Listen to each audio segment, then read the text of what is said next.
Hello दोस्तों, स्वागत है आपका हमारे YouTube channel train your brain में। दोस्तों, आज हम घटना चक्र के सामान्य अध्ययन पूर्वावलोकन का भारतीय राज्य व्यवस्था एवं शासन स्टार्ट करने जा रहे हैं। दोस्तों, इसमें आपके 1990 से फरवरी 2022 तक के प्रश्न पत्र शामिल किए गए हैं। ये आपके सभी एग्जाम्स के लिए बहुत ही महत्वपूर्ण है। चलिए स्टार्ट करते हैं हम इसका चैप्टर नंबर 1। इसमें सबसे पहले आपको कॉन्सेप्ट बताया जाएगा और उसके बाद आपके इम्पोर्टेंट एमसीक्यू कवर कराए जाएंगे। भारतीय राज्य व्यवस्था एवं शासन में हमारा चैप्टर नंबर 1 है भारत का संवैधानिक विकास।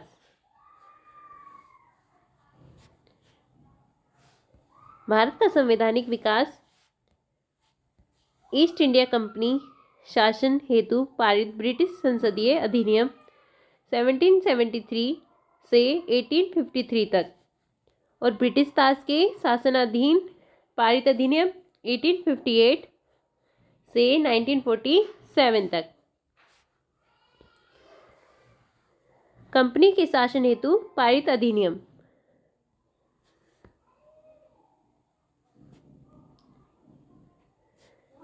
ब्रिटिश संसद के 1773 की रेगुलेटिंग एक्ट के द्वारा बंगाल के गवर्नर को बंगाल का गवर्नर जनरल पद नाम दिया गया एवं उसकी सहायता के लिए 4 सदस्यीय कार्यकारिणी परिषद का गठन किया गया, जिनका कार्यकाल 5 वर्ष रखा गया।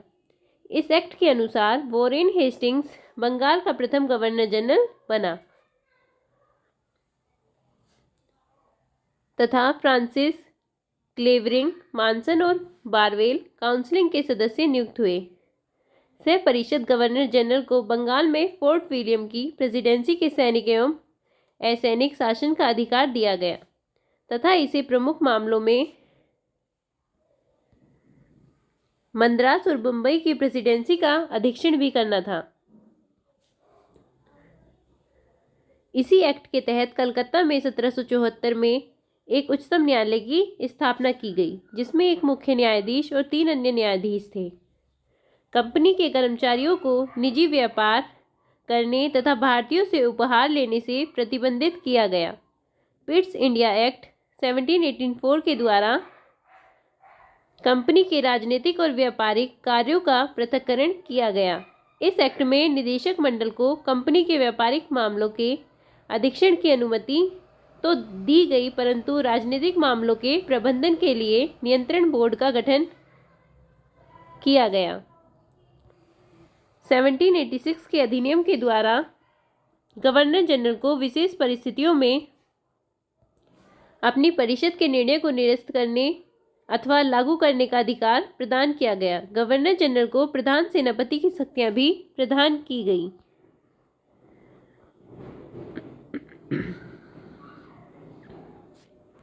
ये दोनों अधिकार सर्वप्रथम लॉर्ड कॉर्नवालिस ने प्राप्त किए। 1793 के चार्टर एक्ट के अंतर्गत कंपनी के अधिकारों को 20 वर्ष के लिए बढ़ा दिया गया। 1813 के चार्टर एक्ट द्वारा पहली बार भारतीयों की शिक्षा पर प्रतिवर्ष 1 लाख रुपए खर्च करने का उपबंध किया गया। कंपनी के भारतीय व्यापार के एक अधिकार को समाप्त कर दिया गया, यद्यपि चीन के साथ चाय के व्यापार पर उसका एकाधिकार बना रहा। 1833 के चार्टर एक्ट द्वारा बंगाल के गवर्नर जनरल को संपूर्ण भारत का गवर्नर जनरल बना दिया गया। इस चार्टर एक्ट की धारा 87 के अनुसार कोई भी भारतीय केवल जन्म स्थान, धर्म, वंश और वर्ण के आधार पर सरकारी सेवा के अयोग्य नहीं समझा जा सकता था। देश की शासन प्रणाली का केंद्रीकरण कर दिया गया। लॉर्ड विलियम बेंटिंग भारत का प्रथम गवर्नर जनरल था।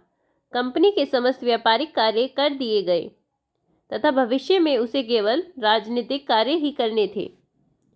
गवर्नर जनरल की परिषद में एक कानूनी सदस्य को सम्मिलित किया गया। सर्वप्रथम मैकाले को कानूनी सदस्य के रूप में शामिल किया गया। इस एक्ट के तहत सह परिषद गवर्नर जनरल को पूरे भारत के लिए कानून बनाने का अधिकार प्रदान किया गया था। इसी एक्ट में नियुक्तियों के लिए योग्यता संबंधी मानदंड अपनाकर भेदभाव को समाप्त किया गया। 1853 के चार्टर एक्ट द्वारा विधायी शक्तियों को कार्यपालिका शक्तियों से पृथक करने की व्यवस्था की गई। विधि निर्माण हेतु भारतीय विधान परिषद की स्थापना की गई। सिविल सेवकों की भर्ती एवं चयन हेतु खुली प्रतियोगिता का शुभारंभ किया गया।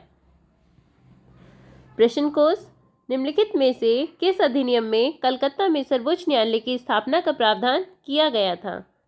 कलकत्ता में सर्वोच्च न्यायालय की स्थापना का प्रावधान किया गया था रेगुलेटिंग एक्ट 1773 के द्वारा। ऑप्शन नंबर ए, 1773 के रेगुलेटिंग एक्ट में कलकत्ता में सर्वोच्च न्यायालय की स्थापना का प्रावधान किया गया था, जिसकी स्थापना 1774 में की गई। सर एलिजा इम्पे इसके प्रथम मुख्य न्यायाधीश थे। मुख्य न्यायाधीश कौन थे? सर एलिजा इम्पे थे। और स्थापना कब की गई सर्वप्रथम सर्वोच्च न्यायालय की? 1774 में। और किस एक्ट के तहत? 1773 के रेगुलेटिंग एक्ट के तहत सर्वोच्च न्यायालय की स्थापना का प्रावधान किया गया। नेक्स्ट क्वेश्चन, सर्वोच्च न्यायालय की स्थापना के संबंध में निम्नलिखित में से कौन से कथन सही हैं? कलकत्ता में सर्वोच्च न्यायालय की स्थापना 1773 के रेगुलेटिंग एक्ट के द्वारा की गई थी। नंबर सेकेंड, लेमेस्टर इस न्यायालय के प्रथम मुख्य न्यायाधीश थे। ऑप्शन नंबर ए, केवल ऑप्शन एक सही है इसका। कलकत्ता में सर्वोच्च न्यायालय की स्थापना जो थी वो 1773 के रेगुलेटिंग एक्ट के द्वारा की गई थी और इसके प्रथम मुख्य न्यायाधीश कौन थे? एलिजा इम्पे थे। अभी हमने ऊपर पढ़ा कौन थे? Elijah Impey. नेक्स्ट क्वेश्चन, सूची 1 तथा सूची 2 को सुमेलित कीजिए तथा सूचियों के नीचे दिए गए कूट से सही उत्तर का चयन कीजिए। नियंत्रण परिषद की स्थापना, सर्वोच्च न्यायालय की स्थापना, इंग्लिश मशीनरियों को भारत में कार्य करने की नियुक्ति, गवर्नर जनरल की परिषद में कानूनी सदस्य की नियुक्ति। ऑप्शन नंबर बी आंसर है इसका। देखते हैं इसे। नियंत्रण परिषद की स्थापना किसके तहत हुई थी? पिट्स भारत का अधिनियम 1784। फर्स्ट का आंसर है ऑप्शन नंबर बी। नेक्स्ट, सर्वोच्च न्यायालय की स्थापना, सर्वोच्च न्यायालय की स्थापना रेगुलेटिंग एक्ट 1773 के तहत की गई थी। इंग्लिश मशीनरियों को भारत में कार्य करने की अनुमति, इंग्लिश मशीनरियों को भारत में कार्य करने की अनुमति मिली चार्टर अधिनियम 1813 के तहत। गवर्नर जनरल की परिषद में कानून सदस्य की नियुक्ति, ऑप्शन नंबर इसका कौन सा है? 4, चार्टर अधिनियम 1833 के तहत। ऑप्शन इसका बी है। देखते हैं इसे। नियामक अधिनियम 1773 सर्वोच्च न्यायालय की स्थापना की गई। पिट्स इंडिया अधिनियम 1774 नियंत्रण परिषद की स्थापना की गई। चार्टर अधिनियम 1813 इंग्लिश मशीनरियों को भारत में कार्य करने की अनुमति दी गई 1813 के अधिनियम के द्वारा। और चार्टर अधिनियम 1833 में गवर्नर जनरल की परिषद में कानूनी सदस्य की नियुक्ति की गई। नेक्स्ट क्वेश्चन, निम्नलिखित में से किससे भारत में अंग्रेजी शिक्षा की नींव पड़ी? निम्नलिखित में से किनसे या किससे भारत में अंग्रेजी शिक्षा की नींव पड़ी? 1813 का charter act. Number second, general committee of public instruction 1823, प्राच्यविद एवं आंग्लविद विवाद। ऑप्शन नंबर ए, बी, सी, इसके तीनों ही सही है। Option number D. First, second, third तीनों सही है। 1813 के चार्टर एक्ट के द्वारा भी, general committee of public instruction 1823 के द्वारा भी और प्राच्यविद और आंग्लविद विवाद तीनों के द्वारा जो है भारत में अंग्रेजी शिक्षा की नींव पड़ी। देखते हैं इसकी एक्सप्लेनेशन। ईस्ट इंडिया कंपनी ने ओरिएंटल शिक्षा की प्रचलित प्रणाली को हतोत्साहित किया तथा पश्चिमी शिक्षा और अंग्रेजी भाषा को बढ़ावा दिया। 1813 के चार्टर अधिनियम में भारत में शिक्षा के प्रसार के लिए प्रतिवर्ष 1 लाख रुपए खर्च करने का प्रावधान किया गया। 1823 में general committee of public instruction का गठन किया गया, जिसकी जिम्मेदारी शिक्षा के लिए 1 लाख रुपए देने की थी। समिति में 10 यूरोपीय सदस्य शामिल थे, जिसके अध्यक्ष लॉर्ड मैकाले थे। इसके बाद governor general lord William Cavendish Bentinck के शासनकाल में 7 मार्च 1835 को लॉर्ड मैकाले के प्रस्ताव को स्वीकृत कर भारत में अंग्रेजी को उच्च शिक्षा का माध्यम मान लिया गया। भारत में आंग्ल शिक्षा के समर्थकों के नेता ट्रेविलियन थे, जबकि H.T. प्रिंसेप प्राच्य शिक्षा के समर्थकों के नेतृत्वकर्ता थे। नेक्स्ट क्वेश्चन, किस अधिनियम के द्वारा ब्रिटिश भारत ने चाय और चीन के साथ व्यापार को छोड़कर ईस्ट इंडिया कंपनी के भारत के साथ व्यापारिक एकाधिकार को समाप्त कर दिया था? ऑप्शन नंबर ए इसका आंसर है 1813 का अधिनियम। एक्सप्लेनेशन देखते हैं इसकी। 1813 के अधिनियम के माध्यम से ब्रिटिश संसद ने चाय और चीन के साथ व्यापार को छोड़कर ईस्ट इंडिया कंपनी के भारत के साथ व्यापारिक एकाधिकार को समाप्त कर दिया। चाय और चीन के साथ व्यापार को छोड़कर सभी के व्यापार के एकाधिकार को उसने समाप्त कर दिया, जबकि 1813 के चार्टर अधिनियम द्वारा कंपनी के समस्त व्यापारिक कार्य समाप्त कर दिए गए तथा भविष्य में केवल राजनीतिक कार्य ही करने थे। नेक्स्ट क्वेश्चन आपका, चार्टर एक्ट 1813 के संबंध में निम्नलिखित कथनों पर विचार कीजिए। नंबर फर्स्ट ऑप्शन है आपका, इसने भारत में ईस्ट इंडिया कंपनी के व्यापार एकाधिपत्य को चाय का व्यापार तथा चीन के साथ व्यापार को छोड़कर समाप्त कर दिया। इसने कंपनी द्वारा भारतीय राज्य क्षेत्रों पर ब्रिटिश राज की संप्रभुता को सुदृढ़ कर दिया। नंबर नेक्स्ट, भारत का राजस्व अब ब्रिटिश संसद के नियंत्रण में आ गया था। इसका आंसर है ऑप्शन नंबर ए, केवल फर्स्ट और सेकंड इसका सही है। इसने भारत में ईस्ट इंडिया कंपनी के व्यापार एकाधिपत्य को समाप्त कर दिया और चीन के साथ व्यापार और चाय के व्यापार को छोड़कर इसने अन्य सभी को एकाधिकार को क्या कर दिया था? समाप्त कर दिया था। नेक्स्ट है, इसने कंपनी द्वारा अधिकार में लिए गए भारतीय राज्य क्षेत्रों पर ब्रिटिश राज की संप्रभुता को सुदृढ़ कर दिया था। एक्सप्लेनेशन देखते हैं इसकी। चार्टर एक्ट 1813 द्वारा ब्रिटिश ईस्ट इंडिया कंपनी का व्यापारिक एकाधिकार चीन और चाय के व्यापार पर एकाधिकार बना रहा को समाप्त कर दिया गया। साथ ही इस एक्ट के माध्यम से कंपनी द्वारा अधिकृत भारतीय राज्य क्षेत्रों पर ब्रिटिश क्राउन की संप्रभुता को सुदृढ़ भी किया गया। इस एक्ट से हालांकि कंपनी को आगे 20 वर्षों के लिए इन क्षेत्रों का अधिकार और राजस्व सौंपा गया, तथापि यह ब्रिटिश क्राउन की संप्रभुता के प्रतिकूल नहीं होना था। इस प्रकार प्रश्नगत कथन फर्स्ट व सेकंड सही है, परंतु कथन 3 सही नहीं है, क्योंकि भारत का राजस्व 1858 के अधिनियम द्वारा ब्रिटिश संसद के सीधे नियंत्रण में लाया गया, जब ब्रिटिश कैबिनेट मंत्री के अधीन सेक्रेटरी ऑफ स्टेट का पद बना तथा विशेषकर राजस्व प्रशासन में उसकी सहायता के लिए काउंसिल ऑफ इंडिया का गठन किया गया। नेक्स्ट क्वेश्चन है आपका, किस अधिनियम ने भारतवासियों को अपने देश के प्रशासन में कुछ हिस्सा लेना संभव बनाया? किस अधिनियम ने बनाया? चार्टर एक्ट 1833 ने। एक्सप्लेनेशन देखते हैं इसकी। चार्टर एक्ट 1833 की धाराओं में सबसे महत्वपूर्ण धारा संख्या 87 थी, जिसमें कहा गया था कि किसी भी भारतीय अथवा क्राउन की देशज प्रजा को अपने धर्म, जन्म स्थान, वंशानुक्रम, वर्ण अथवा इनमें से किसी एक कारणवश कंपनी के अधीन पद अथवा सेवा के अयोग्य नहीं माना जा सकेगा।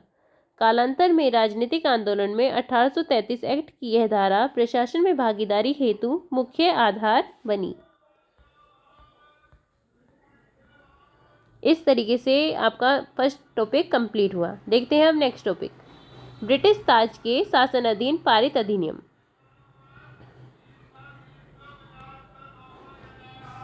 ब्रिटिश संसद के भारत शासन अधिनियम 1858 के द्वारा भारत का शासन ब्रिटिश ताज के अधीन कर दिया गया। गवर्नर जनरल को अब भारत का वायसराय भी कहा जाने लगा, जो ब्रिटिश ताज का प्रत्यक्ष प्रतिनिधि बन गया। लॉर्ड कैनिंग भारत का प्रथम वायसराय बना। इस अधिनियम द्वारा भारत के राज्य सचिव पद का सृजन किया गया, जिसमें भारतीय प्रशासन पर संपूर्ण नियंत्रण की शक्ति निहित थी। उसकी सहायता के लिए 15 सदस्यीय परिषद के गठन का प्रावधान किया गया। भारत परिषद अधिनियम 1861 के द्वारा कानून बनाने की प्रक्रिया में भारतीय प्रतिनिधियों को शामिल करने की शुरुआत हुई। इस अधिनियम द्वारा मद्रास एवं बम्बई की प्रेसिडेंसियों को पुनः विधायी शक्तियां देकर विकेंद्रीकरण की प्रक्रिया की शुरुआत की गई। इसने वायसराय को आपातकाल में अध्यादेश जारी करने के लिए अधिकृत किया, जो अधिकतम 6 माह की अवधि तक प्रभावी हो सकता था। भारत परिषद अधिनियम 1892 के माध्यम से केंद्रीय और प्रांतीय विधान परिषदों में अतिरिक्त सदस्यों की संख्या बढ़ा दी गई। केंद्रीय विधान परिषद के भारतीय सदस्यों को वार्षिक बजट पर बहस करने तथा सरकार से 6 दिन की पूर्व नोटिस पर प्रश्न पूछने का अधिकार भी दिया गया, परंतु पूरक प्रश्न पूछने तथा मतदान का अधिकार नहीं था। सीमित अर्थों में निर्वाचन पद्धति का प्रारंभ किया गया। इस अधिनियम की महत्वपूर्ण विशेषता थी। भारत परिषद अधिनियम 1909 को मॉर्ले मिंटो सुधार के नाम से भी जानते हैं। इस अधिनियम के द्वारा भारतीयों को विधि निर्माण तथा प्रशासन दोनों में प्रतिनिधित्व प्रदान किया गया। इसके तहत वायसराय की कार्यकारिणी परिषद में भारतीयों को पहली बार शामिल किया गया। प्रथम कौन थे? सत्येंद्र प्रसाद सिन्हा। इस अधिनियम में केंद्रीय तथा प्रांतीय विधायिनी शक्ति को बढ़ा दिया। परिषद के सदस्यों को बजट एवं लोकहित के विषय की विवेचना करने, प्रस्ताव लाने तथा प्रश्न पूछने के साथ पूरक प्रश्न करने का अधिकार दिया गया। इसमें पृथक निर्वाचन के आधार पर मुस्लिमों के सांप्रदायिक प्रतिनिधित्व का प्रावधान किया गया था। भारत शासन अधिनियम 1909 को मॉन्टेस्क्यू चेम्सफोर्ड सुधार के नाम से जाना जाता है। इस अधिनियम के द्वारा पहली बार प्रत्यक्ष चुनाव प्रणाली अपनाई गई। सांप्रदायिक आधार पर निर्वाचन प्रणाली का विस्तार करते हुए इसे सिखों, भारतीय ईसाइयों, आंग्ल भारतीयों तथा यूरोपियों के लिए भी लागू कर दिया गया। इस अधिनियम द्वारा पहली बार केंद्र में द्विसदनीय व्यवस्था स्थापित की गई। इस अधिनियम के द्वारा सभी विषयों को केंद्र तथा प्रांतों में बांट दिया गया। द्विसदनीय केंद्रीय विधानमंडल समस्त ब्रिटिश भारत के लिए कानून बना सकती थी। इस अधिनियम के तहत प्रांतों में द्वैत शासन प्रणाली लागू की गई। प्रांतीय विषयों को 2 भागों आरक्षित तथा हस्तांतरित विषयों में बांटा गया। इस अधिनियम में पहली बार उत्तरदायी शासन प्रणाली शब्द का प्रयोग किया गया। इसके अंतर्गत एक आयोग का गठन किया जाना था, जिसका कार्य 10 वर्ष बाद इस अधिनियम की समीक्षा करने के बाद अपनी रिपोर्ट प्रस्तुत करना था। भारत शासन अधिनियम 1935 द्वारा सर्वप्रथम भारत में संघात्मक सरकार की स्थापना की गई। इस अधिनियम के द्वारा प्रांतों में द्वैत शासन समाप्त करके केंद्र में द्वैत शासन प्रणाली लागू की गई। भारत में मुद्रा एवं साख पर नियंत्रण के लिए भारतीय रिजर्व बैंक की स्थापना की गई। सांप्रदायिक निर्वाचन प्रणाली का विकास करते हुए दलित जातियों, महिलाओं और श्रमिकों को इसमें सम्मिलित किया गया। इसी अधिनियम के तहत वर्ष 1937 में संघीय न्यायालय की स्थापना की गई। इस अधिनियम द्वारा बर्मा को ब्रिटिश भारत से अलग कर दिया गया तथा 2 नए प्रांतों सिंध और उड़ीसा का निर्माण हुआ। इसके तहत कुछ प्रांतों में द्विसदनात्मक व्यवस्था की गई। भारतीय स्वतंत्रता अधिनियम 1947 ने 15 अगस्त 1947 को भारत को स्वतंत्र एवं संप्रभु राष्ट्र घोषित किया। इसने वायसराय का पद समाप्त कर दोनों डोमेनियन राज्यों में गवर्नर जनरल का पद सृजित किया। इसके तहत ब्रिटिश शाही उपाधि से भारत का सम्राट शब्द समाप्त कर दिया गया।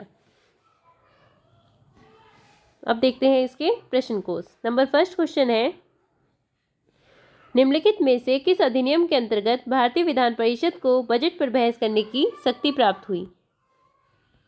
ऑप्शन नंबर बी, भारतीय परिषद अधिनियम 1892 के तहत भारतीय विधान परिषद को बजट में बहस करने की शक्ति प्राप्त हुई। एक्सप्लेनेशन देखते हैं इसकी। 1892 के भारतीय परिषद अधिनियम ने विधान परिषदों के कार्यों में वृद्धि की। इसके तहत बजट पर बहस करने की शक्ति दी गई, परंतु मतदान का अधिकार नहीं था। इस अधिनियम के तहत 6 दिन की पूर्व नोटिस पर कार्यपालिका से प्रश्न पूछने की अनुमति दी गई, परंतु पूरक प्रश्न पूछने का अधिकार नहीं था। नेक्स्ट क्वेश्चन, ब्रिटिश भारत में सांप्रदायिक प्रतिनिधित्व की व्यवस्था निम्नलिखित में से किस अधिनियम द्वारा की गई थी? Option number B, Morley Minto सुधार 1909। सांप्रदायिक प्रतिनिधित्व की व्यवस्था की गई? मॉर्ले मिंटो सुधार 1909 के तहत। एक्सप्लेनेशन देखते हैं इसकी। भारतीय परिषद अधिनियम 1909 मॉर्ले मिंटो सुधार 1909 द्वारा ब्रिटिश भारत में सर्वप्रथम सांप्रदायिक प्रतिनिधित्व की व्यवस्था की गई, जिसके अंतर्गत मुसलमानों के लिए पृथक निर्वाचक मंडल का प्रावधान किया गया था।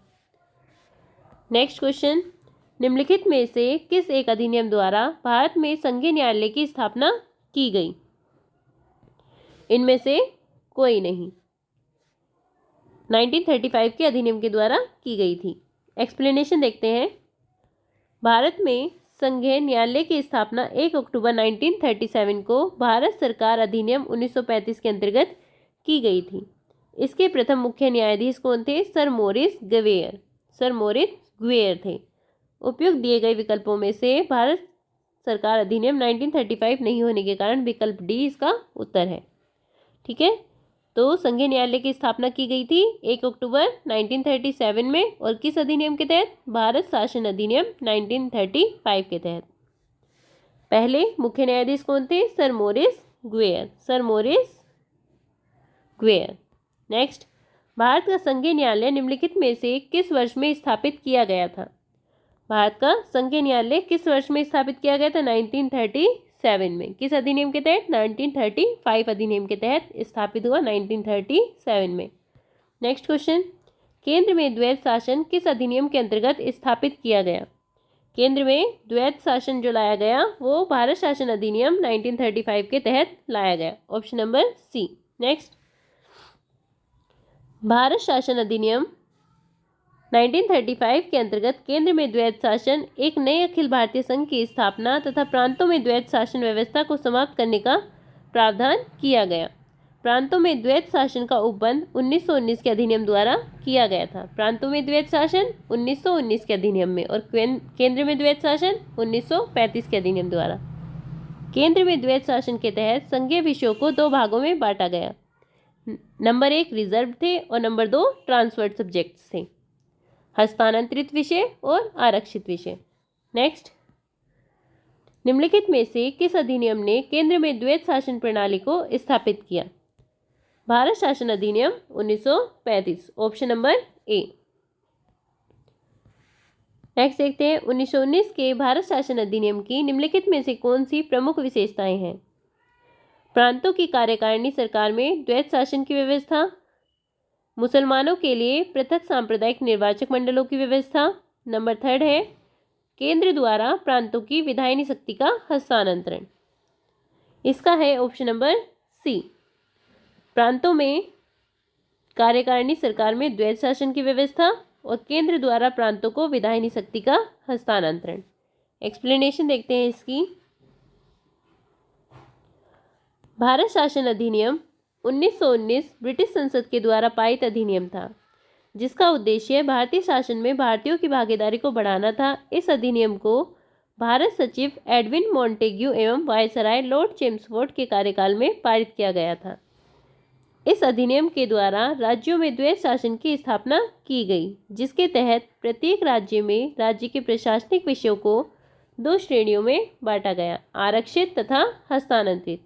आरक्षित विषय प्रांतीय गवर्नर एवं उसकी कार्यकारी परिषद के तहत रखे गए, जबकि हस्तांतरित विषयों को उत्तरदायी प्रांतीय विधायिका के प्रति उत्तरदायी मंत्रियों को सौंपा गया। साथ ही केंद्र और प्रांतों के मध्य भी शक्तियों का बंटवारा संघीय एवं प्रांतीय विषयों के रूप में किया गया। जहां तक मुसलमानों के लिए पृथक निर्वाचन व्यवस्था का प्रश्न है, तो यह प्रावधान 1909 के अधिनियम में कर दिया गया था। 1919 के अधिनियम में यह व्यवस्था न केवल जारी रही, बल्कि इसे सिखों, यूरोपियों, भारतीय ईसाइयों और एंग्लो इंडियनों के लिए भी विस्तारित कर दिया गया। नेक्स्ट है, निम्नलिखित में से किसने ब्रिटिश भारत में प्रांतीय स्वायत्तता शुरू की? प्रांतीय स्वायत्तता किसने शुरू की थी? भारत सरकार अधिनियम 1919 ने।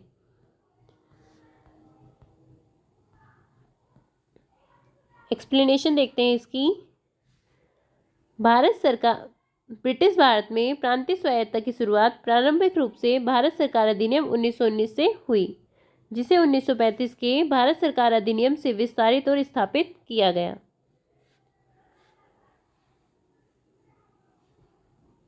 नेक्स्ट क्वेश्चन, भारतीय विधानपालिका प्रथम बार द्विसदनीय बनाई गई।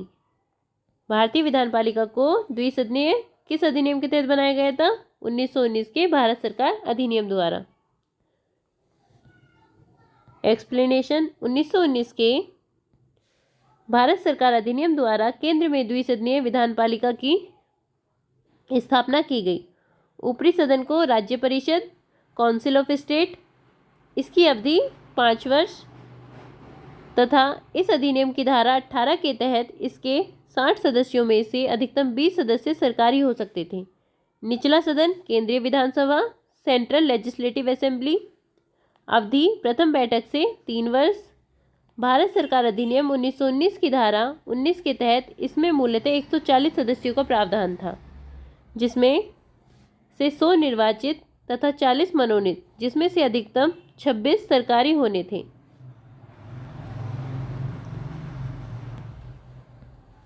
उन्नीस के अधिनियम के क्रियान्वयन हेतु बने नियमों के तहत राज्य परिषद के 60 सदस्यों में से 33 निर्वाचित तथा शेष 27 के मनोनीत होने का प्रावधान किया गया, जबकि केंद्रीय विधानसभा के सदस्यों की संख्या बढ़ाकर 143, 102 निर्वाचित, 41 मनोनीत तथा फिर 145, 104 निर्वाचित, 41 मनोनीत कर दी गई। उल्लेखनीय है कि इन दोनों सदनों में मनोनीत सदस्यों में से एक बरार से निर्वाचित होने वाले सदस्य भी होते थे, जिन्हें गवर्नर जनरल मनोनीत करता था। बरार से मनोनीत होने वाले सदस्य के निर्वाचित होने के कारण अनेक उल्लेखों में उसे निर्वाचित सदस्यों की संख्या में शामिल कर दिया गया है। नेक्स्ट, केंद्र में कौन सा एक्ट द्विसदनीय विधायिका लाया? केंद्र में कौन सा एक्ट द्विसदनीय विधायिका लाया? 1919 का एक्ट। नेक्स्ट क्वेश्चन, निम्नलिखित कथनों पर विचार कीजिए। 1919 के मोंटेस्क्यू चेम्सफोर्ड सुधारों में 21 वर्ष से अधिक आयु की सभी महिलाओं के लिए मताधिकार की संस्तुति की गई। सेकंड ऑप्शन है इसका। 1935 के गवर्नमेंट ऑफ इंडिया एक्ट में विधानमंडल में महिलाओं के लिए आरक्षित स्थानों का प्रावधान किया गया। इसका ऑप्शन है आंसर ऑप्शन नंबर बी। 1935 के गवर्नमेंट ऑफ इंडिया एक्ट में विधानमंडल में महिलाओं के लिए आरक्षित स्थानों का प्रावधान किया गया। एक्सप्लेनेशन देखते हैं इसकी। मोंटेस्क्यू चेम्सफोर्ड सुधारों के रूप में अभिहित भारत सरकार अधिनियम 1919 द्वारा महिलाओं को मताधिकार प्रदान किया गया था, परंतु यह सीमित वर्गों की महिलाओं के लिए ही था तथा सभी महिलाओं के लिए वयस्क मताधिकार पर आधारित नहीं था। इस प्रकार कथन एक सही नहीं है। 1935 के भारत सरकार अधिनियम द्वारा सांप्रदायिक निर्वाचन प्रणाली का विस्तार करते हुए दलित वर्गों, महिलाओं और श्रमिकों के पृथक निर्वाचक मंडलों का प्रावधान करते हुए विधानमंडल में स्थान आरक्षित किए गए थे। इसीलिए इस प्रकार इसका ऑप्शन नंबर बी सही है। नेक्स्ट, भारतीय सिविल सेवा के संदर्भ में निम्नलिखित कथनों में से कौन सा कथन सही है? नंबर 1, भारत सरकार अधिनियम 1919 में भारतीय सिविल सेवा के लिए एक अलग परीक्षा का प्रावधान किया गया जो भारत में होनी थी। सेकंड है, भारतीय सिविल सेवा में 1941 में भारतीयों का प्रतिशत यूरोप वासियों से अधिक था। इसका आंसर है ऑप्शन नंबर सी। फर्स्ट व सेकंड दोनों ही सही हैं। भारत सरकार अधिनियम 1919 में भारतीय सिविल सेवकों के लिए अलग से परीक्षा का प्रावधान भी किया गया जो भारत में होनी थी, और 1941 में भारतीयों का यूरोप वासियों से प्रतिशत अधिक था सिविल सेवा के एग्जाम में। एक्सप्लेनेशन देखते हैं इसकी। भारत में आधुनिक मेरिट आधारित सिविल सेवा का प्रारंभ 1854 में लंदन में सिविल सेवा आयोग की स्थापना से हुआ। 1855 में इस प्रतियोगी परीक्षा को लंदन में आयोजित की जाने लगी। भारतीयों की लगातार मांग के बावजूद यह परीक्षा भारत में न होकर लंदन में ही होती रही। अंततः भारत सरकार अधिनियम 1919 के प्रावधान के अनुरूप वर्ष 1922 से ICS की परीक्षा भारत में भी होनी प्रारंभ हुई, पहले इलाहाबाद तथा बाद में दिल्ली में। 1930 के दशक के अंत तक यूरोप वासियों की उपलब्धता भारतीय सिविल सेवा से कम होती गई तथा इस सेवा में 1941 तक स्पष्ट रूप से भारतीयों का प्रतिशत यूरोपवासियों से अधिक हो चुका था।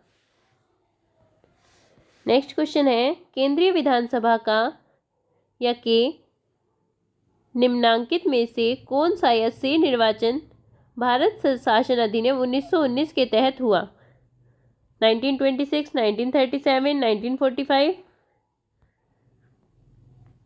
सही उत्तर का चयन नीचे दिए गए कूट से कीजिए। इसका आंसर है ऑप्शन नंबर सी, फर्स्ट व थर्ड दोनों। प्रश्नगत वर्षों में से 1926 और 1947 का केंद्रीय विधानसभा चुनाव भारत शासन अधिनियम 1919 के तहत हुआ था। 1926 और 1945 का जो विधानसभा चुनाव हुआ था वो भारत शासन अधिनियम 1919 के तहत हुआ था। नेक्स्ट देखते हैं, भारत शासन अधिनियम 1919 के अंतर्गत भारतीय विधायिका का अंतिम निर्वाचन किस वर्ष में आयोजित किया गया था? भारत शासन अधिनियम 1919 के अंतर्गत भारतीय विधायिका का अंतिम निर्वाचन किस वर्ष में आयोजित किया गया था? इसका आंसर है 1945 में। देखते हैं इसकी एक्सप्लेनेशन। भारत शासन अधिनियम 1919 के अंतर्गत भारतीय विधायिका का अंतिम निर्वाचन वर्ष 1945 में किया गया था। नेक्स्ट, राष्ट्रपति के अध्यादेश निर्गत करने की शक्ति प्रेरित है। राष्ट्रपति की अध्यादेश जारी करने की शक्ति भारत शासन अधिनियम 1935 से प्रेरित है। यद्यपि ब्रिटिश भारत में गवर्नर जनरल को 1861 के भारत परिषद अधिनियम से ही विधान परिषद की अनुमति के बिना अध्यादेश जारी करने की शक्ति प्राप्त थी। तथापि भारतीय संविधान में राष्ट्रपति के अध्यादेश जारी करने की शक्ति अनुच्छेद 123 भारत सरकार अधिनियम 1935 की धारा 42 एवं 43 से प्रेरित है। नेक्स्ट क्वेश्चन, निम्नलिखित में से किस अधिनियम द्वारा संवैधानिक निरंकुशता का सिद्धांत प्रवर्तित किया गया? संवैधानिक निरंकुशता का सिद्धांत लिया गया है भारत शासन अधिनियम 1935। संवैधानिक निरंकुशता का सिद्धांत भारत शासन अधिनियम 1935 द्वारा प्रवर्तित किया गया। यह अधिनियम ब्रिटिश संसद द्वारा पारित सर्वाधिक विस्तृत अधिनियम था। साथ ही यह भारत के लिए तैयार संवैधानिक प्रस्तावों में से सबसे जटिल दस्तावेज था। इसी अधिनियम में भारत संघ की स्थापना, संघीय न्यायपालिका, केंद्र और राज्यों के मध्य शक्तियों का विभाजन आदि की व्यवस्था की गई थी। नेक्स्ट क्वेश्चन, भारत के संविधान में केंद्र और राज्यों के बीच किया गया शक्तियों का विभाजन इनमें से किसमें उल्लिखित योजना पर आधारित है? भारत सरकार अधिनियम 1935, ऑप्शन नंबर सी। केंद्र और राज्यों के बीच शक्तियों का जो विभाजन किया गया था वो भारत सरकार अधिनियम 1935 के आधार पर किया गया है। एक्सप्लेनेशन देखते हैं इसकी। भारत के संविधान में केंद्र और राज्यों के मध्य शक्तियों का विभाजन भारत शासन अधिनियम 1935 में उल्लेखित योजना पर आधारित था। इस अधिनियम की 7वीं अनुसूची में संघीय, राज्य और समवर्ती सूची में विषयों का विभाजन किया गया था। इसके अतिरिक्त प्रांतों में द्वैध शासन समाप्त कर केंद्र में द्वैध शासन को लागू किया गया था, जो प्रांतीय स्वायत्तता की सूत्रपात का संकेत था। इसमें एक अखिल भारतीय महासंघ स्थापित करने का प्रावधान शामिल किया गया था। इस संघ का निर्माण तत्कालीन ब्रिटिश भारत के प्रांतों, चीफ कमिश्नरों, प्रांतों एवं देशी रियासतों से मिलकर होना था, परंतु यह व्यवस्था लागू नहीं की जा सकी। 1935 के भारत सरकार अधिनियम द्वारा स्थापित होने वाले संघ में अवशिष्ट शक्तियां गवर्नर जनरल को प्रदान की गई थी। नेक्स्ट क्वेश्चन, निम्नलिखित में से भारत सरकार अधिनियम 1935 की मुख्य विशेषताओं में से नहीं थी? नंबर फर्स्ट, इस अधिनियम में अखिल भारतीय महासंघ का प्रावधान था। नंबर सेकंड, अवशिष्ट विशिष्ट प्रांतीय विधायिकाओं को आवंटित किए गए थे। अवशिष्ट विषय जो थे वो प्रांतीय विधायिकाओं को आवंटित किए गए थे। नंबर थर्ड, यह प्रांतीय स्वायत्तता के सूत्रपात का संकेत था। नंबर 4, इसने प्रांतीय स्तर पर द्वैध शासन प्रणाली को समाप्त कर केंद्र में लागू किया। इसका आंसर है ऑप्शन नंबर बी। एक्सप्लेनेशन देखते हैं इसकी। नेक्स्ट क्वेश्चन, एक संघीय व्यवस्था और केंद्र में द्वैध शासन भारत में लागू किया गया। एक संघीय व्यवस्था और केंद्र में द्वैत शासन भारत में लागू किया गया? भारत शासन अधिनियम 1935 के तहत। नेक्स्ट क्वेश्चन, अखिल भारतीय महासंघ स्थापित करने का प्रावधान शामिल किया गया था? अखिल भारतीय महासंघ स्थापित करने का प्रावधान शामिल किया गया था? इसका है ऑप्शन नंबर ए, भारत सरकार अधिनियम 1935 में, अगस्त प्रस्ताव 1940 में, नंबर नेक्स्ट भारत सरकार अधिनियम 1919 में, या फिर कैबिनेट मिशन प्रस्ताव 1946 में।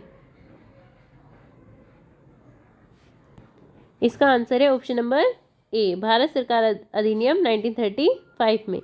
अखिल भारतीय महासंघ स्थापित करने का प्रावधान किस में किया गया है? भारत सरकार अधिनियम 1935 में।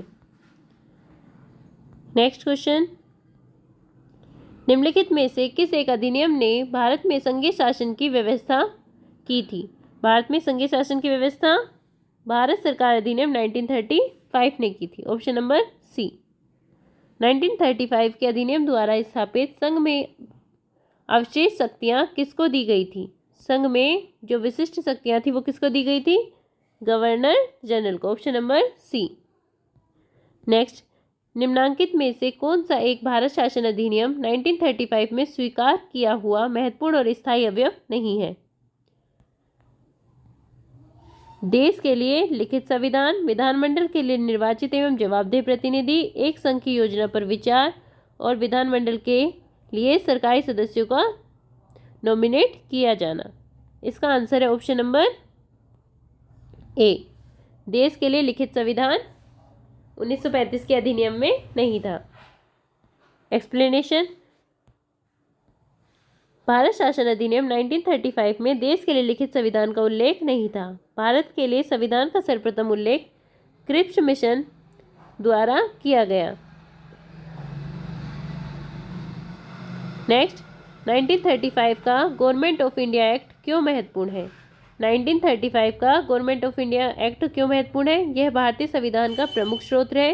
इसके द्वारा भारत को स्वतंत्रता मिली। इसमें भारत विभाजन उल्लेखित है।